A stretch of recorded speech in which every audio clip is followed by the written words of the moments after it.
ให้สบายดีทุกคนนี่นาเด้อหายสบายดีเก็บมานี้เลยมื้อนี้ล้านมายามเนาะที่จริงมาแต่มื้อวานนี่แล้วบ่ได้เห็นโดนทุกคนยังจื้อกันได้อยู่บ่ที่ว่าอยู่บ้านนำกันเลี้ยงหมูนำกันหั่นนะห่างให้ไปดนเติบเนาะคน2 ปีแม่นบ่ฮอดปีติฮอดว่าก็น่าสิฮอดที่บ่ฮอดเนาะที่แรกว่าปีนี้เพิ่นว่าสิไปเล่นปีใหม่สงกรานต์อยู่บ้านแซดนัดกันไว้ว่าสิมาสุดท้ายมิดจิรีแล้วมาถามอีกทีว่าโทรศัพท์เสียบ่เสียก็ซื้อใหม่เลยห้าก็ซื้อโทรศัพท์ใหม่มาก็จะมาขายเนี่ยขายมา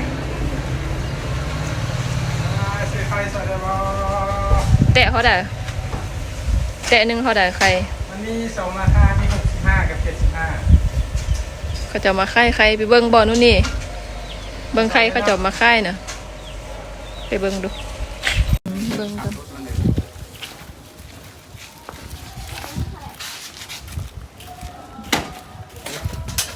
เบิ่งดูครั้งนี้65ครั้งนั้น75เปิดอะไรกันเลยอันได้75ตัวนี้บ่อันนี้เดี๋ยวตัวนี้65ตัวนี้75มันก็หน่วยยาวอยู่ดีละ65ก็ได้ไข่ไก่วันนี้ไข่ไก่ไข่เป็ดบ่มีติแม่บุญเดี๋ยวตัวนี้75เอาแตะนึง75บาท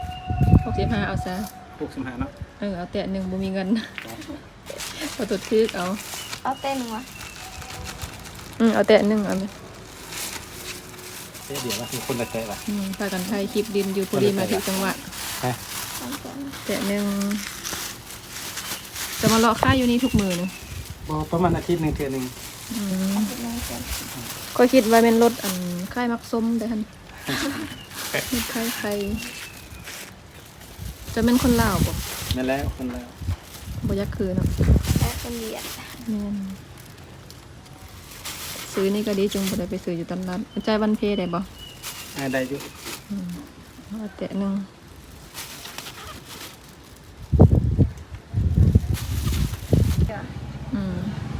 เมื่อกี้กำลังเริ่มถ่ายคลิปพอดีเขาจะเอามาค่ายใครก็เลยมาซื้อใส่ใบยาคาร์ลไม่ได้คนนี่ยังเกาะเมื่อกี้เขาบอกว่าสงกรานต์ว่าสิไปลิ้นอยู่บ้านอยู่ไสยะนะแล้วมิดไปเลยใช่ไหมพอดีตัวซับเสียก็เลยไปซับบ้านเพิ่นไปซะเหอะแล้วโทรศัพท์เพิ่นเฮียติดต่อหากันบ่ได้ก็เลยว่าบ่ได้ไปลิ้นอยู่บ้านซ้ำน้ำทึกก็เลยแบบถกทิมเลยเพราะมันแตกเลยนั่นว่าแกบอกว่าสิไปอยู่แต่บ่ได้ไปดิบ่มีโทรศัพท์ก็ถ้าอยู่เอาเพิ่นนัดกันที่ดักเนาะว่าสิมาไปสงกรานต์กับบ้านนำกันเด้อว่าซั่นหายไปเลยติดต่อหาก็บ่ได้จนมาฮู้ข่าวอีกทีว่าโทรศัพท์เพิ่นเพแล้วเสียแล้วมานาก่อนพี่นามาย่ำนี่มื้อได้อีกกับว่าสิกลับมื้อนี้แต่บ่ฮู้ว่าสิได้กลับบ่ฮู้นะบ่ได้ไปรับเดี๋ยวนี้เพิ่นไปเฮ็ดเวียกแล้วเฮ็ดอยู่ไสบ่ฮู้อยู่ไกลเด้อไปเบิ่งเก็บอันนั้นให้อีแม่เก็บใบเก็บอันนั้นให้อีแม่ไปนึ่งยา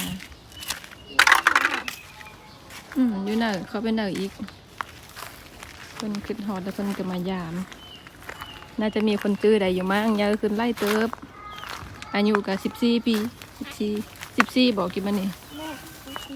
14 ปีเด็ดเอาแบบนั้นเลยแหละเด็ดเอาเบอร์เก้ได้ก็ได้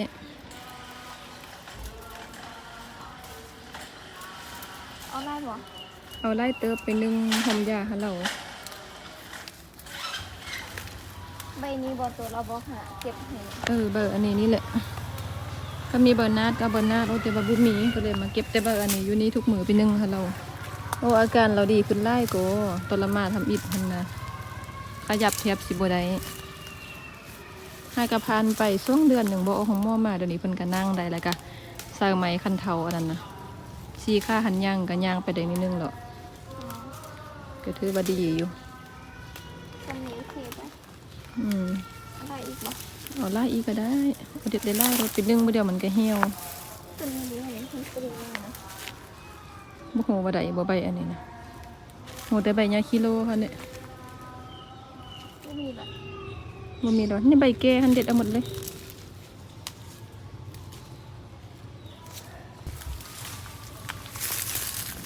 ช่วงไปอยู่บ้านพุ่นเป็นอะไรเก็บมานี่แล้วกลับไปอยู่บ้านพุ่น กะรู้หัวแล้วสิว่าแบบมันอยู่อะไรนะมันบ่เลี้ยงนะแบบ แต่ละมือบ่ได้กินข้าวตั้ง เป็นละมือบ่ได้กินข้าวสบายบ่จ้อย แต่โอ้ยใจตุ้ยคือเขาแบบมันบ่มีหยังกินนะอยู่บ้านนะแบบอีหยังมันก็ฮ้อนเนี่ยบ่ลืมบ่มีหมู่นะ อืม บ่มีคนหูจักอีกซึ่งการนี่ก็บ่ได้ไปเลินไสมีแต่นอน เพราะว่าตั้งจากที่กลับจากบ้านนั้นข้องนี้นาไปเพิ่นก็กลับไปบ้านเนาะไปอยู่บ้านเพิ่นก็ว่าอยู่บ่ได้บ่ลืมเหมือนกันเพราะว่าเอาจากบ้านดนแล้วเด้เนาะ เมื่อฮอดมื้อเดียวก็ยักเมื่อละ ก็สิกลับไปอยู่สภาพแวดล้อมคือเก่าก็อยู่บ่ได้มันบ่มีหยังกินเด้ยอมรับว่าอึดของกินนี่นาก็เคยไปบ้านเขาน่ะบ้านของนี่นายังไข่ได้มีน้ำคลองห้าผู้ห้าป่าแต่อยู่พุ่นมันน้ำมันน้อยเนาะ แม่น แล้วหมู่ผู้เขาเจ้าก็สร้างครอบครัวหมดลำในตัวเองผู้เดียว ก็เลยว่าออกมาเฮ็ดหาเวียกหางานทำ ๆเจียวมีแต่ละมื้อแต่กินแต่เจียวแหละเจียวก็บ่มีกินนั่นติ เพิ่นก็มาห้ามมายามนี่นาไปเด้อไปอีสอกเรื่องเฮ็ดงานทำนั่นแหละ แต่ก็คือว่าแล้วเนาะอายุก็ยังบ่ฮอดที่เฮ็ดเวียกอยู่ซ่ามันก็ยังยากก็เลยว่าส่วนเพิ่นมาเฮ็ดอันนี้นะช่อง YouTube นี่นํเฮียนเบาเฮียนยังเป็นคนขี้อายเด้ไปเอาเป็น1ให้เรามายามอีแม่เด้ต้นเราเด้นี่ตั้งแต่อีแม่อุบัติเหตุออกจากห้องหมอเพิ่นก็มาเยี่ยมมายามเนาะด้านเศร้าที่ดีมันก็เคยไปอยู่บ้านตั้งแต่ตอนยังน้อยผมอายุ6-7 ปีมั้งไปอยู่บ้านเช้าเขาเด็ดมาแล้วก็มาเศร้านี่เศร้าแล้วเราก็จะเอาไปนึ่งแล้วมันดูประคบช่องอันสหดจังสีเนาะเอามาโปะกันเลยก็ได้อันเก่าเนาะ อันนี้เด็กอันของ อันนี้ก็นึ่งโยนอยู่ตรงนั้นเลยนึ่งแล้วเราก็เอาไปนวดประคบให้เพิ่นอยู่บ้านเฮาแถวอึดเอาเนาะบ่าสมุนพกสมุนไป มาอยู่ในเมืองแถวอึด มันบ่มีบ่ได้ปกติ พกบ่ได้ก็บ่ถ้าพกกันแล้ว คิดว่ามันมาฝากในนี่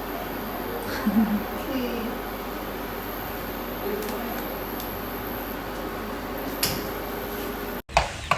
บัดนี้จิถามลาเข้ามาในเมืองสิอยากมาเฮ็ดเวียกหยังความฝัน เขาก็ยังบ่ฮู้เทื่อเพราะว่าบ่ได้เรียนได้บ่มีการศึกษาคือเขาเลยอีกอย่างเขาก็บ่ได้เรียนอีกแล้วก็เรียนก็มีแต่เรียนจบแต่ป .5 แหละเพราะว่าสิไปเรียนต่อในเมืองก็บ่มีเงินส่งเรียนนะเพราะว่าจากบ้านไปในเมืองมันก็ไกลเติบอยู่ประมาณ 2-3 ชั่วโมงนี่แหละก็บ่ฮู้สิไปเพราะว่าอยู่บ้านก็มีแต่อีแม่แหละบ่มีไผเบิ่งเรานะก็เลยบ่ได้ไปไสนะแบบ เนาะ บัดนี้ลาเข้ามาในเมืองเราอยากเฮ็ดเวียกหยังความฝันน่ะ ความฝันว่าเดี๋ยวนี้ก็ยังบ่ฮู้เท่าว่าอยากเฮ็ดแบบหยังเพราะว่าน่าสิเฮ็ดบ่ได้ติเพราะว่าเขาบ่มีการศึกษาหยังคือเขาเรียนก็บ่ได้เรียนสูงคือเขา อืม แล้วก็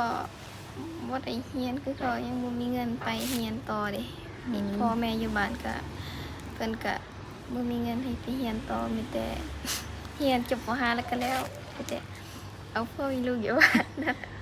สรุปหาสั้นๆเนาะก็คือเดี๋ยวนี้อันกินมานี่ก็ยังบ่ฮู้เข้ามาในเมืองว่าสิเฮ็ดเวียกหยังใดย้อนว่า